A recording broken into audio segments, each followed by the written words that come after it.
Russian forces have entered Ukraine, attacking from several directions and plunging Europe into crisis. So how did we get here?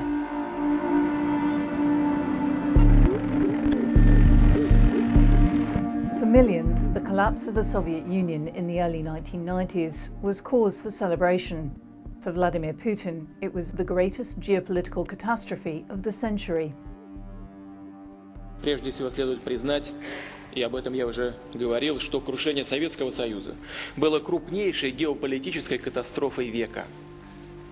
Для российского же народа оно стало настоящей драмой.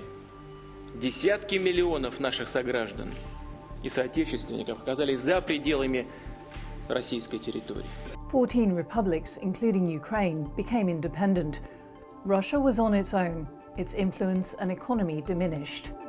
The political victory of the Democrats has done nothing here to ease the economic hardship for Moscow's shoppers. All the basics remain scarce. But with the new millennium came a new president. He restored some order after the chaotic 1990s. He also wanted to restore Russia to the status of a superpower. By this time, Ukraine was struggling. Its government was mired in corruption scandals.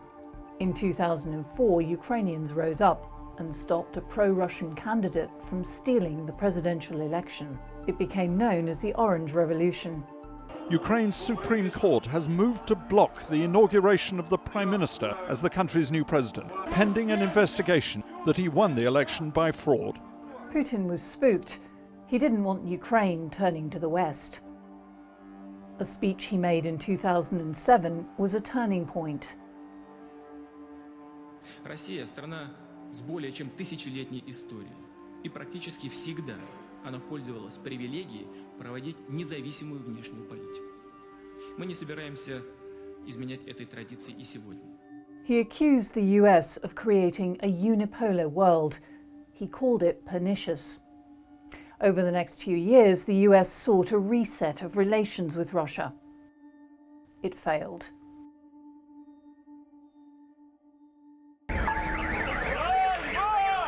In 2014, revolution was once again brewing in Ukraine. President Yanukovych had signed an agreement on closer ties with the EU and then abandoned it.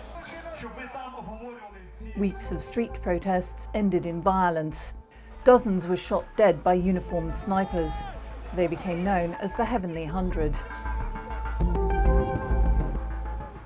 Yanukovych fled to Russia.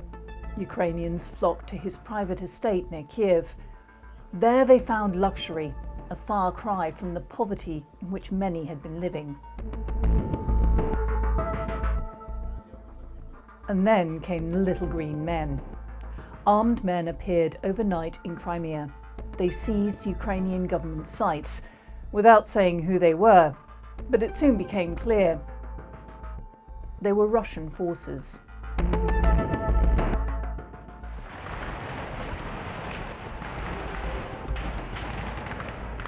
Crimea has been part of Ukraine since 1954, but before that it belonged to Russia. It's a key military asset, a warm water port, and home to the Black Sea Fleet. There was international condemnation, but Russia used a disputed referendum to annex the peninsula. A few months later, war broke out in eastern Ukraine. Russian-speaking separatists, backed by Moscow, sought to break away. They claimed the districts of Donetsk and Luhansk. Ukrainian forces fought back. Thousands died, many of them civilians. A shaky ceasefire was agreed, but never fully implemented. Talks continued on and off for several years. Low-level fighting did too.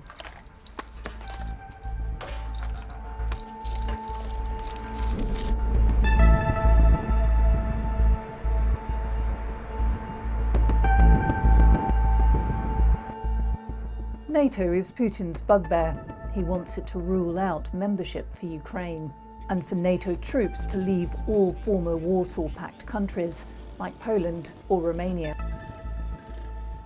Western leaders have refused Putin's demands. Since November 2021, Russian forces have been massing on the border with Ukraine. And in February, Putin said this. Считаю необходимым принять уже давно назревшее решение.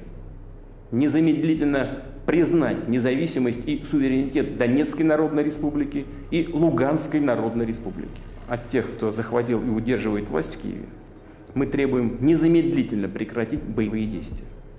В противном случае вся ответственность за возможное продолжение кровопролития будет целиком и полностью на совести правящего на территории Украины режима.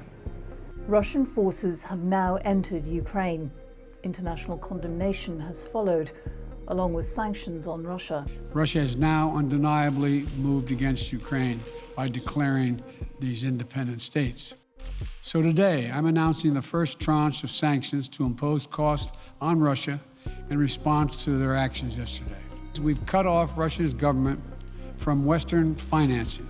The United Kingdom will meet this challenge side by side with our allies, determined that we will not allow Putin to drag our continent back into a Hobbesian state of nature where aggression pays and might is right. Last July, Putin published an essay, 7,000 words long, in which he claimed Russians and Ukrainians were one people. He even questioned the legitimacy of the Ukrainian state. Now he's put those words into action. Ukrainians and Russians will pay the price. And if the conflict widens, the risk is that more of Europe will be drawn in, with consequences impossible to foresee.